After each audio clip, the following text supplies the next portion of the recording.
मंडळी,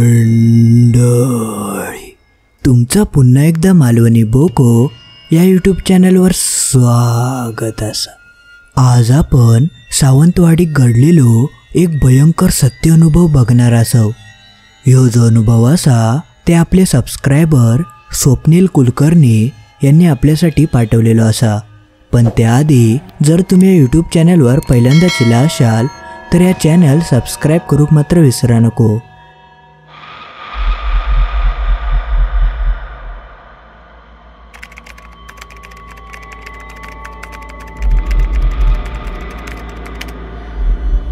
आज मी तुमका जी गोष्ट सांगणार असय ती 1995 सालची असा आणि ही एक सत्य घटना हा।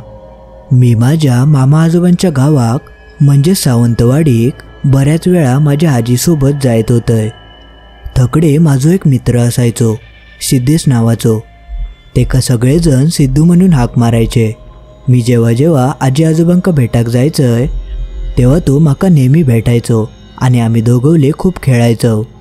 पण एका वर्षी मी जेव्हा गावाकडे गेलोय तेव्हा माका समजला की तो ती जागा सोडून गेलो। मी तेव्हा लहान असल्यामुळे तेव्हा एवढा काही माका वाटला नाही। पण काही वर्षांपूर्वीच एका सुट्टीत मी पुन्हा एकदा सावंतवाडीत गेलो होतोय। तेव्हा माका ही गोष्ट कळाली जी माका थंयच्या मोठ्या आजीन सांगितलेली होती। माझे मामा आजोबा त्या गावचे तलाठी असल्यामुळे त्यांची गावात खूप ओळख होती आणि त्यांचा तेव्हा एक वाडो होतो जो खूप मोठा होतो। त्यांच्या वाड्याचा परिसर ह्यो सावंतवाडी शहरापासून जरा आतमध्ये होतो।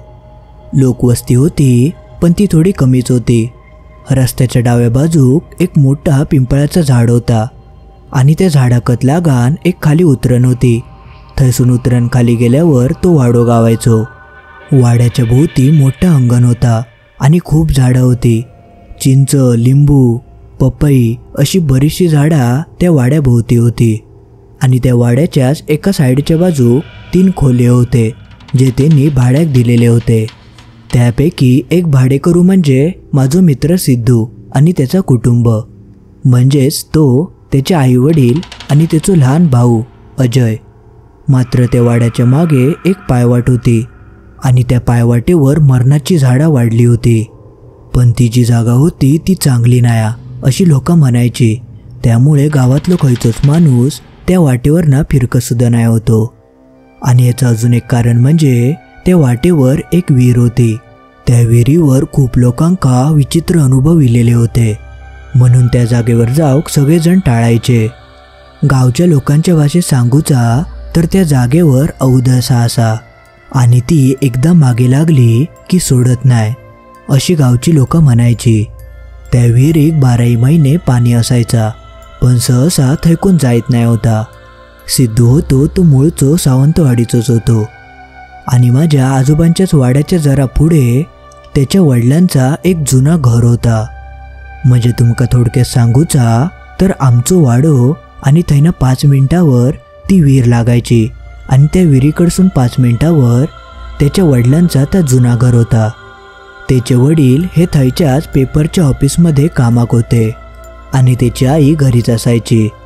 त्याच्या वडिलांनी जातीबाहेरच्या मुलीशी लग्न केलेला होता आणि ह्या कारणामुळे त्यांच्या घरच्यांनी त्यांका कायमचा घरातून बेदखल करून टाकल्याने त्याच्या वडिलांचे आणि माझ्या मामा आजोबांचे जुने चांगले संबंध असल्यामुळे माझ्या मामा आजोबांनी त्यांच्या वाड्यातली शेवटची खोली त्यांका रवाक दिल्याने एकदा वाड्याच्या अंगणात सिद्धू आणि त्याचे मित्र क्रिकेट खेळत होते। तेव्हा सिद्धून चेंडू जोरात मारल्यान आणि तो सरळ त्या पायवाटेच्या दिशेने गेलो। त्यामुळे तो चेंडू शोधूसाठी सिद्धू त्या पायवाटेनंच हळूहळू पुढे जाऊक लागलो आणि जेव्हा तो त्या पायवाटेवरनं चलत होतो तेवढ्यात त्याच्या आईन त्याका बघितल्यान आणि ही सगळी गोष्ट त्याच्या वडिलांका सांगितल्यान। आणि जेव्हा ही गोष्ट त्याच्या वडिलांका समजली तेव्हा ते त्याका चांगलेच ओरडले। त्या दिवसापासून तो चुकून त्या वाटेवर जाऊचो नाही अशी त्यांनी आपल्या आईवडिलांका कबुली दिल्यान। त्याच्या आईवडिलांनी त्याका चांगली तंबी दिलेली होती की तू फक्त वाड्याच्याच अंगणात खेळायचा, गायब झाला तरी त्या पायवाटेच्या दिशेने जायचा नाही। एक दिवशी पोस्टमन पत्र घेऊन इलो। सिद्धूच्या वडिलांनी त्या पत्र वाचल्याने तर त्यात लिहिलेला होता की त्यांच्या मावस भावाचा म्हणजे श्यामच्या लग्नाचं निमंत्रण होता. ता बघून ते खूप खुश झाले. त्याचं लग्न कुडाळका होता. ही गोष्ट त्यांनी सिद्धूच्या आईक सांगितल्याने ती बातमी ऐकान ती पण खूप खुश झाली. पण तिचो चेहरो पडलो होतो. ती त्यांका म्हणाली, अहो तुम्हीच जाऊन येऊ लग्नाक. म्हाका खूप आवडला असता येऊक, पण तकडे सासरे असतले आणि त्यांका मी इलेला आवडाचा नाही. आणि उगाच माझ्यामुळे लग्नात विघ्न नको, सगळा नीट पार पडू दे. आणि तसा पण सिद्धूची शाळा असा, मग कसा जमतला. तिची ती वाक्य ऐकान सिद्धूच्या वडिलांका खूप वाईट वाटला आणि तिचो मान ठेवावं म्हणून ते म्हणाले, अगो त्याच्यात काय झाला, चल तू, असा काही एक नाही होता. श्याम आणि आपले संबंध खूप चांगले असत, तो काय नाही बोलाचो. आणि उलटा तू नाहीलस म्हणून तो माका ओरडात. आणि रवलो प्रश्न सिद्धूच्या शाळेचो, तर एक दिवस दांडी मारल्यान तर काय होतला. पण एवढा सगळा समजावून सुद्धा सिद्धूच्या आईन टाळाटाळ करून नकार दिल्यान. आणि मग शेवटी सिद्धूचे वडील आणि सिद्धूचो छोटो भाव अजय ह्या दोघांचा लग्नाक जाऊचा ठरला. लग्नाच्या दिवशी सकाळी सिद्धूचे वडील अजयका घेऊन एसटीन कुडाळका जाऊक निघाले. आणि सिद्धू नेहमीप्रमाणे आपल्या शाळेत गेलो.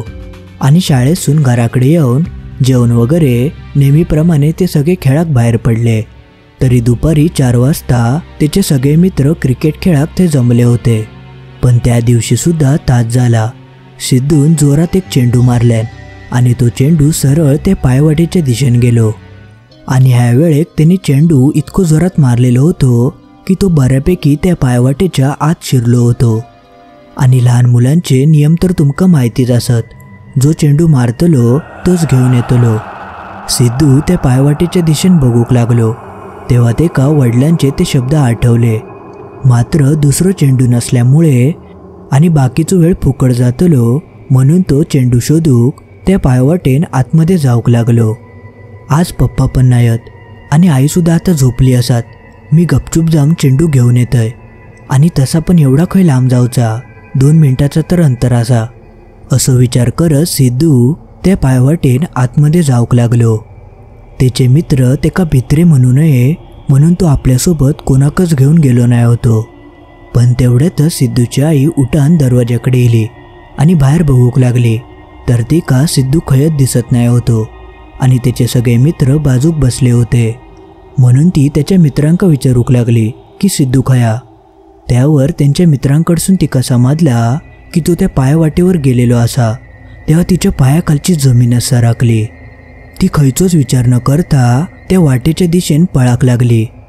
ती जशी त्या पायवाटेन आत गेली तेव्हा ती का सिद्धू एका जागेवर चेंडूच्या बाजूक उभं असलेलो दिसलो. मग ती धावत धावत त्यांच्या जवळ गेली आणि जमिनीवर पडलेलो चेंडू तिने उचलल्यान आणि ती सिद्धूक चांगलीच ओरडली. तिने ते का सरळ ओढत ओढत घराकडे नेल्यान आणि चांगलेच फटके दिल्यान. पण तेव्हा सिद्धून आपल्या आईक त्यामागचं कारण विचारल्यान. पण त्यावेळी तिने तेका कायच सांगूक नाही. तरी आता रात्रीचे 8 वाजले होते. पण तरी देखील सिद्धूचे वडील आणि अजयचो कायच पत्तो नाही होतो. तोपर्यंत सिद्धूच्या आईन जेवण वगैरे बनवल्यान आणि ती बिछाण्यावर पडली होती. अजय बाजूकच अभ्यास करत बसलो होतो. तरी रात्री 10च्या दरम्यान त्याचे वडील आणि लहान भाऊ परत इले आणि म्हणाले, खूप चांगलं झालं लग्न. श्यामची बायकोसुद्धा खूप चांगली होती. पण आप्पांनी काय माझ्याकडे ढुमकून सुद्धा बघूक नाही. असा बोलान ते निराश झाले. तशी सिद्धूची आई म्हणाली, अहो जाऊन दे हो, त्यांचो राग केव्हा तरी होय शांत. मग सिद्धूच्या आईन त्यांका नीट समजावल्यान. मग सगळेजण जेवण वगैरे शांत झोपले. मात्र त्या रात्री अचानकच सिद्धूच्या आईक जाग गेली. सिद्धूची आई झोपण्याचो खूप प्रयत्न करत होती पण तिका काय आता झोप लागत नाही होती. आणि तेवढ्यात तिने समोरचं जा काय चित्र बघितल्यान त्या चित्र बघून ती पटकन उठानच बसली. तिने बघितल्यान की तिच्या समोरच्या कपाटावर कोणतरी बसला होता. तशी ती पटकन उठली आणि लाईट लावल्यान. पण जेव्हा तिने लाईट लावल्यान तेव्हा ती का कपाटावर कोणच दिसत नाही होता. पण तिने काय सिद्धूच्या वडिलांका उठवक नाही, कारण ते लग्नावरसून इले होते आणि खूप दमले होते. म्हणून तिने त्याच्याकडे दुर्लक्ष करून ती परत झोपली. पण तिने मगाशी जा काय दृश्य बघितलेला होता ता तिच्या डोळ्यासमोरसून जायतच नाही होता. मग काही वेळान तिका झोप लागली. मग पहाटे 3:30च्या दरम्यान तिका परत जाग गेली. मात्र ह्यावेळेक तिका असं जाणवला की कोणतरी तिचे पाय खालसून खेचता. त्यावेळेक ती चांगलीच घाबरली होती, पण तिका समजतच नाही होता की हा सगळा खरा की माका भास होतत. म्हणून तिने पटकन चादर आपल्या डोक्यावर घेतल्यान आणि ती झोपान गेली. सकाळी सकाळी सिद्धूचे वडील उठले, मात्र त्याची आई काय अजून उठली नाही होती. म्हणून मग त्यांनी सिद्धूच्या आईक उठवल्याने. तशी ती फक्त उठान बसली. तिने त्यांच्यासाठी काही डबो वगैरे केलेलो नाही होतो. म्हणून ते तिका मनाक लागले, काय गो काय झाला, तब्येत वगैरे ठीक नाही काय. पण तिने काय ह्याच्यावर कायच उत्तर देऊक नाही. आणि नेमकी त्या सकाळीच त्यांच्याच वाड्याच्या दुसऱ्या बाजूक राहणारी एक भाडेकरू, म्हणजे त्यांका सगळे परेरा आंटी म्हणून म्हणायचे, ती सिद्धूच्या आईक भेटा केली. परेरा आंटी ते वाड्याच्या दुसऱ्याच खोलीत भाड्यान राहायची आणि ती एकटीच राहत होती. ती अधूनमधून सिद्धूच्या आईसोबत गप्पा मारूक यायची. त्या दिवशीसुद्धा परेरा आंटी सकाळी सकाळी येली. तिका सिद्धूची आई काही बाहेर दिसत नाही होती, म्हणून ती सिद्धूच्या आईच्या खोलीत गेली. आणि सिद्धूचे वडीलसुद्धा त्याच खोलीत होते, जे तिच्यासोबत बोलण्याचा प्रयत्न करत होते. पण सिद्धूची आई काय बोलायचं नावच घेत नाही होती. परेरा आंटी त्या खोलीच्या आत येली. मग सिद्धूच्या आईन परेरा आंटीकडे बघितल्यान. त्यांच्या गळ्यात जिजसचा क्रॉस होता, जे का बघून सिद्धूची आई मोठ्यान खेकासली. तुझा काय काम आहे? निघान जा आणि परत तोंड टाकू नको माका, नाहीतर तुका चिरून टाकीन. सिद्धूच्या आईची ती भयंकर वाक्य ऐकान त्याचे वडील चांगलेच गोंधळून गेले. आपल्या आईची ती वाक्य ऐकान सिद्धूसुद्धा पळत पळत त्या खोलीत इलो आणि अजय तर मोठमोठ्यान रडाकत लागलो. आपली शांत आणि समजूतदार बायको असा अचानक कसा काय बोलूक लागली, यो मोठो प्रश्न सिद्धूच्या वडिलांका पडलो होतो. तिचे केस संपूर्ण विस्कटून गेले होते आणि ती हळूहळू डुलाक लागली होती. आणि बघता क्षणी तिने परेरा आंटीचो गळत धरल्यान. मग कसा तरी करून सिद्धूच्या वडिलांनी तिका पकडल्याने आणि परत बिछाण्यावर बसवल्याने. हळूहळू माझे मामा आजोबा, आजी, माझो मामा, मावशी हे सगळेजण तिका बघू गेले. तिका बघता क्षणी माझ्या आजीन सांगितल्यान की हिका नक्कीच काहीतरी बाहेरचा झपाटला. सिद्धूच्या वडिलांका ह्यातला कायच माहिती नाही होता, म्हणून त्यांनी सिद्धूक नेमका काय झाला ता विचारल्याने. तेव्हा सिद्धून कालच्या त्या पायवाटेचं सगळं प्रकार सांगितल्यान. चेंडू सापडत नाही होतो म्हणून तो पायवाटेन आत गेलो आणि त्या आईसुद्धा त्याका शोधत शोधत इली होती. हे सगळं प्रकार त्यांनी आपल्या वडिलांच्या कानावर घातल्यान. ह्या सगळं ऐकून सगळेजण चांगलेच घाबरले आणि सिद्धूच्या आईक सांभाळता सांभाळता सगळ्यांचेच नाकेनऊ झाले होते, कारण ती सारखी बोलत होती, मी कोणाक जिवंत नाही सोडूचय, मी सगळ्यांचे पिढी संपवून टाकतलय आणि तुमच्या मुलांका तर मी पहिला मारतलय. अशा भयंकर गोष्टीचं जप तिचं सारखं चालू होतं.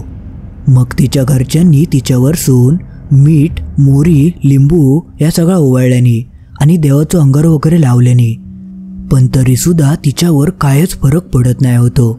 मग शेवटी कंटाळान तिका त्याच खोलीत बांधून ठेवल्याने आणि त्या खोलीचं दार बाहेरसून लावून घेतल्याने. मग सगळेजण बाहेर येऊन पुढे नक्की काय करूचा ह्याची सगळी चर्चा करूक लागले. तेवढ्यात परेरा आंटी म्हणाले, एक गृहस्थ असत जे आपली मदत करूक शकतात, पण त्यांची जी बायको असा ती मात्र हल्ली त्यांका असले गोष्टी करूक पाठवत नाही. त्याचं कारण असं असा की एक दिवशी त्यांनी एका मुलावरची एक भयंकर बाधा उतरवल्याने, पण ती जी बाधा होती ती त्यानंतर त्यांका आणि त्यांच्या घरच्यांवरच उलटली आणि त्यांका त्रास देऊक लागली. आणि मग खूप कष्टान त्या भयंकर शक्तीवर त्यांनी कसाबसा नियंत्रण मिळवल्याने आणि या सगळ्या प्रकारात त्यांची तब्येत खूपच खालावली. ते अक्षरशः मृत्यूच्या दारावरनं जाऊन इले होते आणि याच कारणामुळे त्यांच्या घरचे काय असली कामं करूक त्यांका पाठवत नाही. तरी पण आपण एकदा प्रयत्न करून बघूया असं माझो मामा म्हणालो. आणि तेव्हा दुसरं काय पर्याय नसल्यामुळे परेरा आंटीसुद्धा ह्या करूक तयार झाले.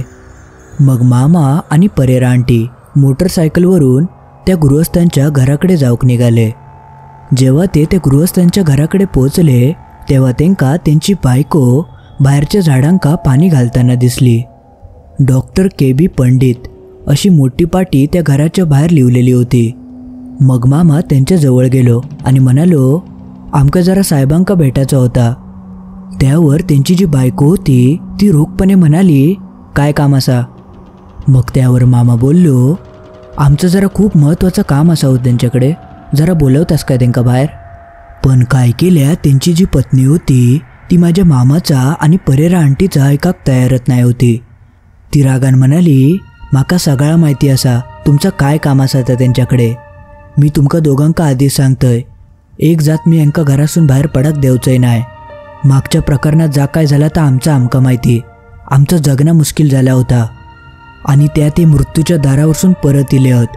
त्यामुळे तुम्ही आता कोणतरी दुसरं बघा, हे काय येऊचे नाही. आणि तेवढ्यात आपल्या बायकोचं चढलेलो आवाज ऐकान पंडित बाहेर इले आणि म्हणाले, काय गो, काय झाला? एवढ्या मोठमोठ्यानं कशाक बोलतं? तसा त्यांच्या बायकोन परत मोठमोठ्यानं बोलाक सुरू केल्यान. मग त्यांनी आपल्या बायको कसाबसा शांत केल्यानी आणि ते म्हणाले, तू जरा आधी शांत हो आणि ते दोघेजण काय म्हणतात तर ऐकूक दे माका, तोपर्यंत तू आत जा. तशी त्यांची बायको धुसफुसत थैना आत निघान गेली. मग परेरा आंटी आणि माझ्या मामान जा काय घडला तर सगळा त्यांका सविस्तरमध्ये सांगितल्यानी. तो घडलेलो प्रकार सगळं ऐकल्यानंतर पंडित म्हणाले, माका जरा बघूचा लागात, ह्यो प्रकार खूपच मोठो दिसता. परेरा आंटी पंडितांका ह्या आधी भेटलेले होते, त्यामुळे त्यांची ओळख होती आणि याच कारणामुळे पंडितांनी या कामात हात घालूचा ठरवल्याने. मग पंडित परत आपल्या घराकडे गेले आणि आपल्या बायको कसाबसा समजावून ते सगळं आपलं सामान घेऊन थैना निघाले. त्यांची बायको तर ऐकाक तयारच नाही होती. पण शेवटी त्यांनी तिका शब्द दिल्याने की मी सुखरूप घराकडे येईन. तेव्हा ती कडे तयार झाली. मग मामा आणि परेरा आंटी पंडितांका घेऊन आपल्या घराकडे इले आणि जसे पंडित त्या घरात पाऊल ठेवतात तसा त्यांका एकदम अस्वस्थ वाटूक लागला. मग ते पटकन ज्या खोलीत सिद्धूच्या आईक ठेवलेला होता त्या खोलीचं दार ढकलून ते आत गेले. तेव्हा त्यांका ती एका कोपऱ्यात बसलेली दिसली आणि ती मोठमोठ्यान आपलं डोकं हलवत होती. मग ते तिच्या जवळ गेले आणि तिका ओरडून म्हणाले, कोण आहेस तू आणि कशाक त्रास देता या निष्पाप स्त्रीक? त्याने तिका खूप प्रश्न विचारून बघितल्याने पण त्यावर तिने कसलीच प्रतिक्रिया देऊक नाही. मग त्यांनी आपल्या बॅगेसून एक बाटली बाहेर काढल्याने आणि त्या बाटलीतलं पाणी त्या बाईवर शिंपडल्याने तशी ती मोठमोठ्याने ओरडूक लागली आणि जशी ती मोठमोठ्याने ओरडायची तशी ती मध्ये जोरजोरात हसायची. तेव्हा मात्र पंडित काकांनी ओळखल्याने की ही जी शक्ती हा ती सामान्य शक्ती नाही. म्हणून मग त्यांनी लगेचच सिद्धूच्या वडिलांका एक उपाय सांगितल्याने 201 नारळ, एक मातीचा मडका, एक काळो कपडो, काळी बावली आणि काळे आणि पांढरे तीळ आणि त्यासोबत मध, हळद आणि तांदूळ. पंडित काकांनी जा सगळा सामान आणूक सांगितलेला होता ता माझ्या मामान आणि सिद्धूच्या वडिलांनी गोळा केल्याने मग त्या पंडित काकांनी ते 201 नारळ त्या बाईच्या अंगावर 11 वेळा ओवाळून काढूक सांगितल्याने आणि मग त्यानंतर उरलेला जा काय सामान होता ता सगळा त्या मातीच्या मडक्यात ठेवूक सांगितल्याने आणि ताजा मातीचा मडका होता त्या काळ्या कपड्यात गुंडाळूक सांगितल्याने आणि ता मडका 21 वेळा त्या बाईवरनं ओवाळून जमिनीवर न ठेवता थैसून खूप लांब एका जमिनीत गाडून येऊक सांगितल्याने. आणि मग या सगळं केल्यानंतर पंडित काकांनी त्या बाईच्या डोक्यात एक भंडारो फासल्याने आणि तशी सिद्धूची आई एकदम शांत झाली. आणि या सगळा करता करता संध्याकाळ होत इली होती. मग पंडित काकांनी त्या बाईक परत विचारल्याने, कोण असतो आणि तू हिच्या शरीरात काय करतं आणि का त्रास देऊ कशा केलं? त्यावर ती बाई ओक्साबोक्सी रडाकत लागली आणि शेवटी तिने वेगळ्याच आवाजात बोलाक सुरुवात केल्यान, मी मदन, माझ्या आईक ह्या पोराच्या आजीन फसवून मारल्याने, आमचं घर गिळल्याने आम्ही रस्त्यावर इलो. माझ्या बायकोच्या आणि माझ्या होणाऱ्या बाळाच्या मृत्यू हे जबाबदार असत. माझ्याकडे जगात आता कायच उरला नाही होता म्हणून मी कंटाळान ह्याच विहिरीत उडी मारून जीव दिलंय. पण मी सगळ्यांका संपवल्याशिवाय हैसून जाऊचंय नाय. एवढा बोलून सिद्धूची आई अचानकच बेशुद्ध पडली. तेव्हा पंडित काकांनी तिच्या हातात एक दोरो बांधल्याने मात्र ती काळी शक्ती परत येत अशी तेंका भीती होती. मग काही वेळान सिद्धूची आई शुद्धीवर इली. तेव्हा तिने तिका जो काय अनुभव इलो होतो तो तिने सगळ्यांका सांगितल्यान. पण त्यानंतर सुद्धा कोणतरी सतत तिच्यासोबत आसा अशी भीती तिका जाणवायची. आणि मग पुढच्या दिवशी सिद्धूच्या आईक भयंकर ताप भरलो आणि ती अक्षरशः बिछाण्याकच खिळून रावली. आणि नेमकी ज्या गोष्टीची भीती होती नेमका तास झाला. त्या वाईट शक्तीन आपलो डाव साध्य केलेलो होतो. सिद्धूच्या आईचो काय ताप कमी होऊचं नाव घेत नाही होतो आणि दिवसेंदिवस तिका रक्ताचे उलटे होऊक लागले होते. सिद्धूच्या वडिलांनी सगळे उपचार करून बघितल्यानी पण खयच्याच उपचाराक फळ गावला नाही आणि शेवटी सिद्धूच्या आईचो अंत झालो. ह्या घटनेनंतर संपूर्ण गावात एक दुःखाची लाट पसरली. गावातली सगळी लोका त्यांका हाक मारू केली होती आणि त्याच्यात सिद्धूच्या वडिलांची ताई आजी म्हणजेच त्यांच्या आजीची सक्की बहीण. आपल्या बायकोचा सगळा कार्य वगैरे झाल्यानंतर सिद्धूच्या वडिलांनी त्यांच्या ताई आजीक सगळं घडलेलो प्रकार कानावर घातल्याने त्यावर तिने बरेच गोष्टी सिद्धूच्या वडिलांका सांगितल्यान. ती म्हणत होती त्यांच्या घराबाजूक जी काय जमीन होती ती सगळी त्यांची होती. मात्र त्या मदनचा घर त्या जमिनीत इला होता. त्यामुळे माझ्या बहिणीन म्हणजे तुमच्या आजीएन त्या मदनका पैसे देऊन त्याचा त्या घर विकत घेऊचा सुद्धा बघितल्या नव्हता. पण काय झाला तरी आम्ही या घर आणि जमीन सोडून खय्यक जाऊचो नाही असं सरळ नकार मदनच्या आईन माझ्या बहिणीक दिल्यान. त्यामुळे माझी बहीण चांगलीच रागावली होती आणि एक दिवशी लक्ष ठेवून मदनची आई जेव्हा विहिरीवर कपडे धुक गेली होती तेव्हा चारवल्या बाजूक नजर टाकून कोण नसल्याची खात्री करून तिने मदनच्या आईक विहिरीत ढकलून दिल्यान. त्याची आई तडपडन त्या विहिरीत मेली आणि गावकऱ्यांका मात्र ती पाय घसरान विहिरीत पडली असा सांगण्यात इला. आणि त्याचवेळी मदनच्या बायकोक दिवस गेले होते आणि आपल्या आईचो मृत्यू झाल्याचं कळल्यावर तिका खूप त्रास झालो. एक दिवशी ते दोघवले बाहेर गेले होते. त्या संधीचो फायदो घेऊन काही चोरांनी त्यांच्या घरातले दागदागिने, घराची सगळी कागदपत्रा आणि जे काही पैसे होते ते चोरल्याने आणि ते थैना पसार झाले. आणि तेव्हा आजोबांची खूप ओळख होती त्यामुळे त्यांनी खोटे कागद बनवल्याने आणि संपूर्ण जमीन त्यांची असा आणि या जमिनीवरचं घरसुद्धा त्यांचा असा असं त्यांनी दावो केल्याने. आणि मग एक दिवशी काही लोक इले आणि त्यांनी त्यांचं घर संपूर्ण खाली करूक सांगितल्याने. मदन हे अत्यंत साधो आणि न शिकलेलो असल्यामुळे ते काय सगळ्याबद्दल कायच माहिती नाही होता. मदनने त्यावेळी खूप गयावया केल्यान, पोलीस कंप्लेंट पण करूचो प्रयत्न केल्यान पण त्याची मदत कोणीच करूक नाही. शेवटी तो आणि त्याची बायको दोघवले रस्त्यावर इले. त्याची बायको पोटुशी असल्यामुळे वारंवार त्याची तब्येत खालावत होती आणि एक दिवशी अचानकच तिच्या पोटात दुखाक लागला. तिका लगेच हॉस्पिटलमध्ये नेल्याने पण त्यावेळी एवढी साधना उपलब्ध नाही होती. त्यामुळे आई आणि बाळ दोघवल्यांका तेका कायमचा गमवचा लागला. आणि या घटनेच्या 2 दिवसानंतर मदनचा मृतदेह त्याच विहिरीत सापडलो. ह्या घटनेनंतर त्या घर आपला झाला म्हणून आजी आजोबा खूप खुश होते. मात्र ज्या दिवसापासून त्या घर त्यांच्या नावावर झाला तेव्हापासून पनवतीसारखाच काहीतरी सुरू झाला. आजोबांचो एक दिवशी मोठा अपघात झालो आणि त्याच्यात त्यांच्या पायाक मोठी दुखापत झाली आणि त्यामुळे ते आयुष्यभरासाठी ते एका पायान अधू झाले. त्यांच्या व्यवसायातसुद्धा त्यांका भारी नुकसान झाला. जी जीवाभावाची भावंडा होती ती सुद्धा प्रॉपर्टीसाठी भांडणं करूक लागली. त्यावेळी आजोबांका जाणवला की ज्या दिवसापासून त्यांनी त्या मदनचा घर आपल्या नावावर करून घेतल्याने त्या दिवसापासनं ह्या सगळा सुरू झाला. थोडक्यात त्या घर त्यांका मानवला नाही. आणि एक आश्चर्याची गोष्ट म्हणजे त्यांनी त्या घर विकूक काढल्याने पण त्या कामसुद्धा त्यांचं झालं नाही. कोणच त्या घर विकत घेऊक पुढे इला नाही.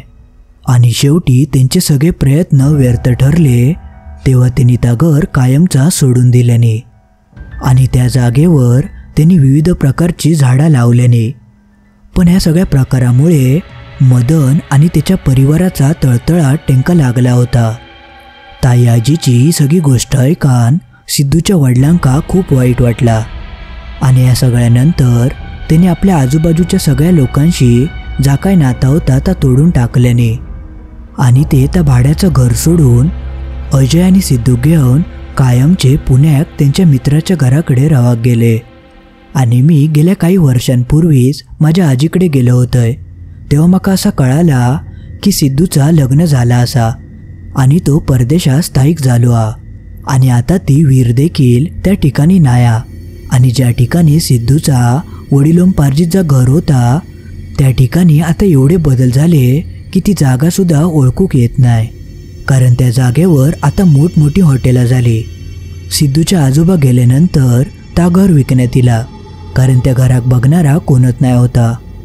इतका सगळा असून देखील सिद्धूच्या पूर्वजांचा होत्याचा नव्हता होक जास्त वेळ नाही लागलो. आणि या घटनेचा मोठा उदाहरण असा, आपल्या कर्माचा जा काय असता ता फिरून आपल्याच वाटेत सुख आणि दुःख घेऊन येता.